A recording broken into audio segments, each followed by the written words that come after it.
Assalamualaikum warahmatullahi wabarakatuh. Shalom Om Swastiastu, Namo Buddhaya, Salam Kebajikan. Selamat siang dan salam sejahtera untuk kita semua. Yang terhormat Prof. Dr. Insinyur Komariatus Soliha, STMKes, IPU, ASEAN Engineering, selaku dosen pengampu mata kuliah Desain Sistem Kerja di kelas A, serta teman-teman yang hadir pada siang hari ini. Kami dari kelompok 4 izin untuk memaparkan hasil penelitian kami yang bertema standar data dengan studi kasus atau judul penelitian kami, yaitu analisis pengaruh waktu kendaraan mahasiswa kedatangan mahasiswa teknik industri angkatan 2021 terhadap akses pencarian lahan parkir kendaraan motor di parkiran Fakultas Teknik Universitas Brawijaya. Baik, bisa ditolong di next.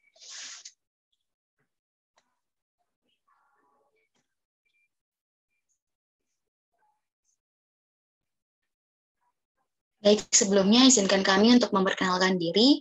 Untuk yang pertama, yaitu saya Regita Nadia Putri, bisa dilanjutkan dengan teman saya. Saya Hawin Sabilna.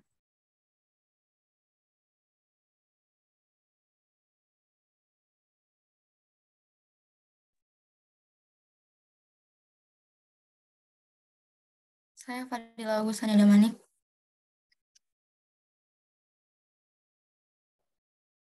Saya Faras Roliano Matma Putra.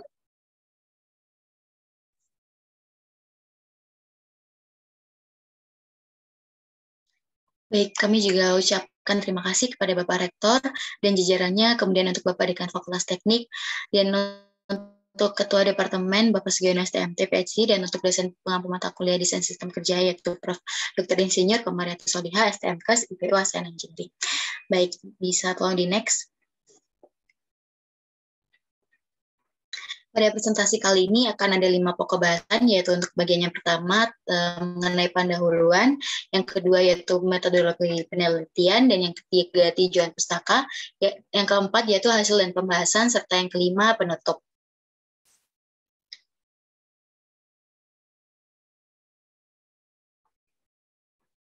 Baik, untuk bagian yang pertama yaitu pendahuluan, berdasarkan data Kemenkes pada tanggal 23 September 2022, didapatkan data sebanyak 1.904 orang yang terinfeksi COVID-19. Dan hal ini mengalami penurunan yang cukup signifikan jika dibandingkan dengan data pada tanggal 16 Februari 2022, yaitu terdapat 64.708 yang terkonfirmasi positif COVID-19.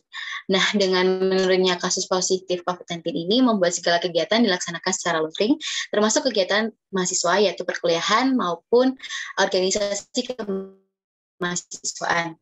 Nah, permasalahan yang terjadi saat kegiatan dilaksanakan yaitu kesulitan dalam mencari lahan parkir. Dan yang disediakan oleh Departemen Teknik Industri yaitu lahan parkir bersama, yaitu lahan parkir Fakultas Teknik, sehingga seringkali mahasiswa Teknik Industri angkatan 2021 ini kesulitan mendapatkan lahan parkir. Kemudian yang ketiga terdapat hubungan antara waktu kedatangan para mahasiswa dengan tingkat kesulitan mendapatkan lahan parkir motor, dan hal inilah yang menjadi dasar penelitian kami.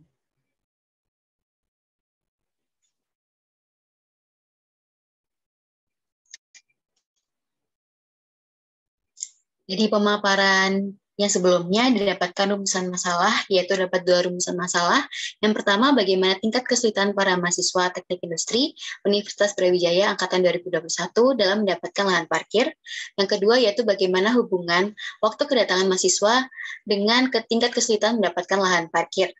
Kemudian, yang untuk tujuan penelitian, yaitu terdapat 2 poin juga. Yang pertama, untuk mengetahui tingkat kesulitan para mahasiswa dalam mendapatkan lahan parkir, dan yang kedua untuk mengetahui hubungan waktu kedatangan dengan kesulitan menemukan lahan parkir. Bisa tolong di next.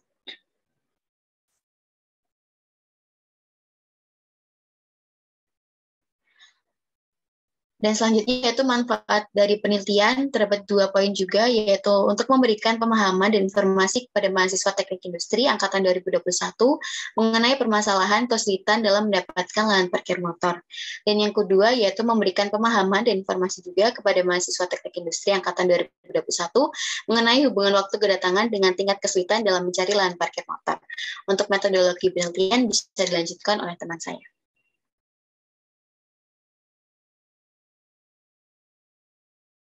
Oke, selanjutnya metodologi penelitian. Jenis metode penelitian yang digunakan dalam penelitian ini adalah metode survei. Metode survei merupakan penelitian yang dilakukan dengan menggunakan kuesioner sebagai alat penelitian yang dilakukan pada populasi besar maupun kecil. Tetapi data yang dipelajari adalah data dari sampel yang diambil dari populasi tersebut, sehingga ditemukan kejadian relatif, distribusi, dan hubungan antar variabel sosiologis maupun psikologis. Sugiono 2013. Dalam penelitian ini, menggunakan Google Forms sebagai media kuesioner digital dalam menampung data dari para responden. Pengambilan data responden dilakukan dengan menyebarkan kuesioner digital kepada mahasiswa Teknik Industri Universitas Brawijaya Angkatan 2021. Dari hasil penyebaran kuesioner tersebut, diperoleh 45 sampel secara acak dari mahasiswa Teknik Industri Universitas Brawijaya Angkatan 2021. Berdasarkan kuesioner yang telah dibuat, dapat diketahui bahwa waktu kedatangan mahasiswa Teknik Industri Angkatan 2021 di parkiran teknik atau partek sebagai variabel bebas, akses pencarian lahan parkir motor sebagai variabel terikat, serta lahan parkir teknik Universitas Brawijaya dan kendaraan motor sebagai variabel kontrol.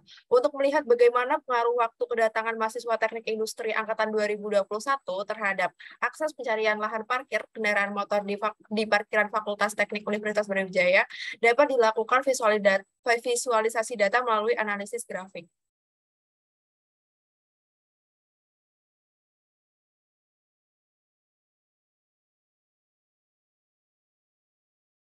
Selanjutnya masuk ke tinjauan pustaka. Yang pertama itu ada perancangan sistem kerja. Menurut Suta Laksana, perancangan sistem kerja adalah suatu ilmu yang terdiri dari teknik-teknik serta prinsip-prinsip untuk mendapatkan rancangan kerja terbaik dari sistem kerja yang bersangkutan. Di mana teknik dan prinsip ini nantinya akan digunakan untuk mengatur komponen-komponen sistem kerja yang terdiri dari manusia, bahan kerja, perlengkapan dan peralatan kerja, serta lingkungan kerja menjadi sedemikian rupa, sehingga dicapai tingkat efektivitas dan efisiensi yang tinggi bagi perusahaan yang aman, sehat, dan nyaman. Yang kedua ada sistem standar data. Menurut Hardy Ningtyas, sistem data standar adalah analisis pengukuran kerja adalah suatu database nilai waktu normal yang biasanya diatur oleh elemen-elemen kerja yang nantinya dapat digunakan dalam menetapkan waktu standar untuk tugas yang terdiri dari elemen kerja yang serupa dengan yang ada pada database. Standar data sendiri adalah katalog atau daftar standar elemen waktu yang dikembangkan dari database dan dikumpulkan dari studi waktu dan gerakan selama bertahun-tahun.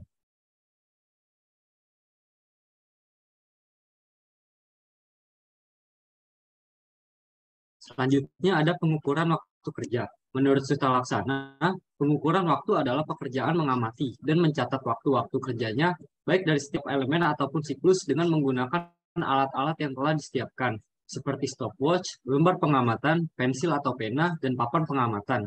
Secara garis besar, teknik pengukuran waktu dibagi menjadi dua bagian, secara langsung dan secara tidak langsung.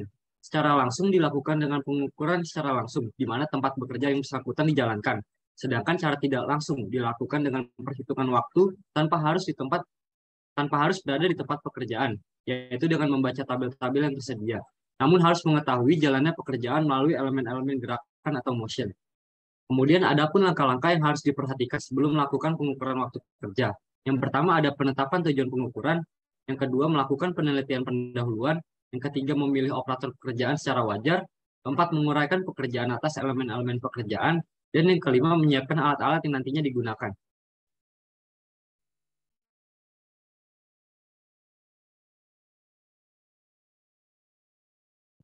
Selanjutnya adalah hasil dan pembahasan.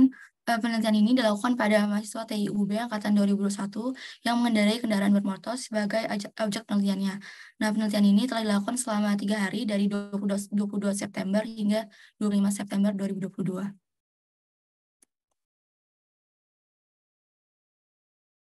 Berikut ini merupakan hasil penelitian yang telah kami lakukan berdasarkan hasil Google Form yang telah kami sebarkan. Yang pertama ada diagram lingkaran di mana rata-rata waktu kedatangan mahasiswa TIUB Angkatan 2021 yaitu 73,9% datang pada jam 9 sampai jam 12. Selanjutnya adalah rata-rata lama para mahasiswa berada di kampus, yaitu rata-ratanya adalah 6 jam, dan kemudian adalah frekuensi seberapa sering mengalami kesulitan mendapatkan lahan parkir, untuk frekuensinya cukup sering. Selanjutnya, kami berdasarkan hasil survei yang telah kami lakukan, kami melakukan analisis regresi linear berganda dengan menggunakan software SPSS. Nah, untuk hasilnya sendiri, yang pertama adalah tidak terdapat pengaruh yang signifikan antara frekuensi sulitnya mencari parkir dengan jam kedatangan di kampus serta lamanya berada di kampus. Ini dikarenakan F hitungnya lebih kecil daripada F tabel. Selanjutnya, untuk kesimpulan kedua adalah terdapat pengaruh yang signifikan antara frekuensi mencari lahan parkir dengan jam kedatangan di kampus, dikarenakan oleh T hitungnya lebih besar daripada T tabel. Dan selanjutnya adalah tidak terdapat pengaruh signifikan antara frekuensi sulitnya mencari lahan parkir dengan lamanya berada di kampus, dikarenakan T hitungnya lebih kecil daripada T tabel.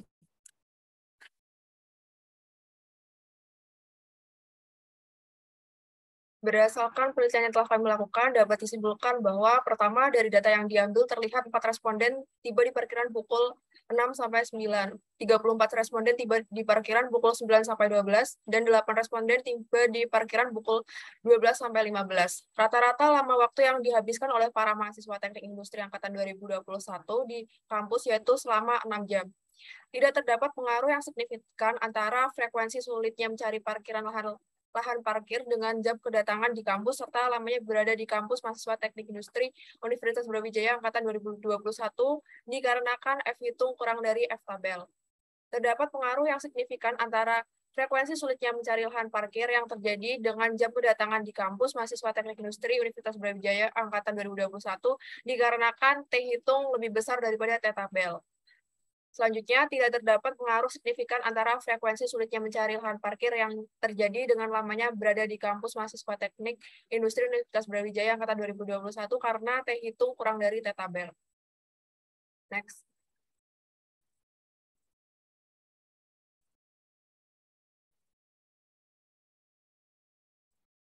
Baik, selanjutnya untuk saran yang dapat kami berikan adalah berdasarkan dengan hasil penelitian yang telah diperoleh, maka saran menurut peneliti yaitu agar dapat meminimalisir frekuensi sulitnya mencari lahan parkir di parkiran teknik, yaitu pertama memperluas lahan parkir di parkiran teknik yang disesuaikan dengan keadaan sebelumnya. Kedua, selain itu, hal yang dapat dilakukan adalah dengan memperhatikan jam kedatangan ke kampus agar tidak datang di jam-jam yang ramai bagi mahasiswa untuk datang ke kampus.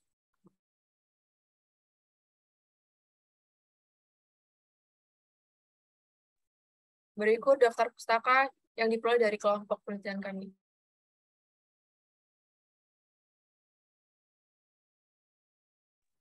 Berikut lampiran yang dapat kami tunjukkan.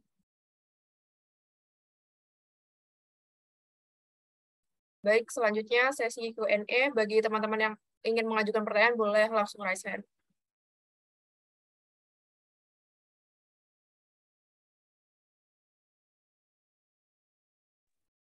Baik, Kansa dipersilakan.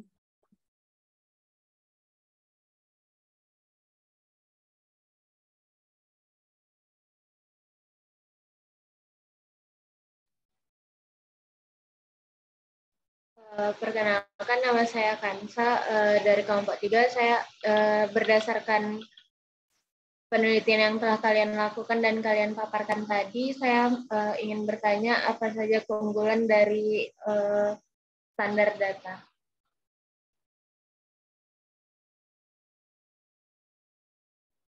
Oke, makasih atas pertanyaannya. Mungkin langsung aja saya jawab ya. Jadi untuk keunggulan dari sistem standar data sistem ini, yang pertama itu adalah meningkatkan produktivitas dalam menetapkan standar. Jadi karena produktivitasnya meningkat, sehingga penghematan biaya juga akan terjadi. Dan keunggulan yang kedua adalah kemampuan untuk menetapkan standar sebelum produksi. Jadi standarnya itu udah ada sebelum kita melakukan produksi. Nah, yang ketiga adalah menghindari kebutuhan akan performance rating. Jadi kita nggak perlu ngitung performance ratingnya lagi gitu. Nah, untuk yang keempat adalah konsistensi dalam standar. Jadi karena udah ditentuin standar-standarnya, jadi data-data itu akan konsisten.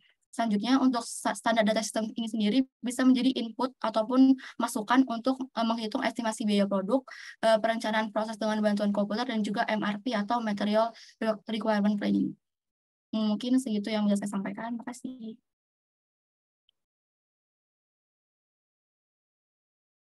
Baik, untuk Aulia, silakan mengajukan pertanyaannya.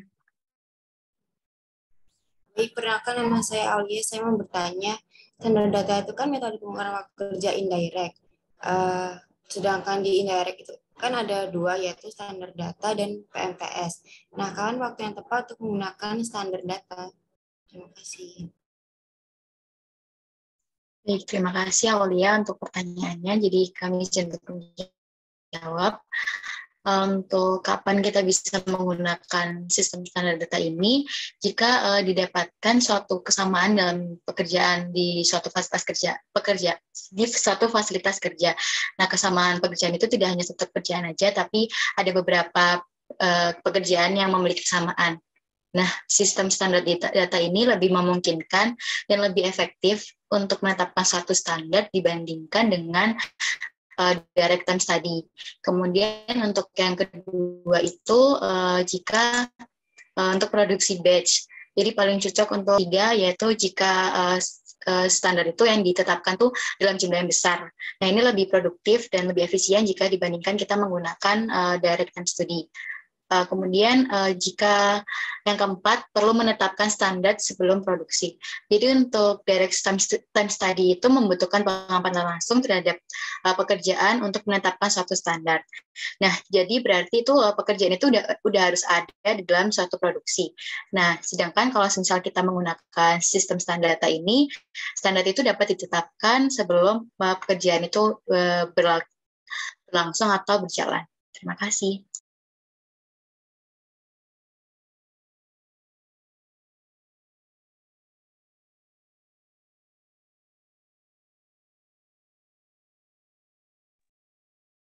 Baik, itu tadi pertanyaan-pertanyaan yang dapat dijawab dari kelompok kami.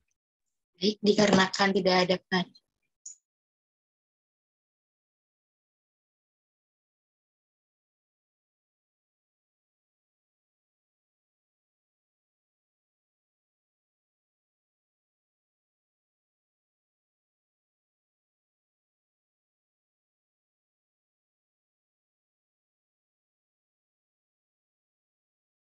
Baik, terima kasih untuk teman-teman yang sudah bertanya dan hadir pada kesempatan kali ini. Bila ada kesalahan atau kekurangan dari kelompok kami mohon maaf sebesar-besarnya. Wassalamualaikum warahmatullahi wabarakatuh.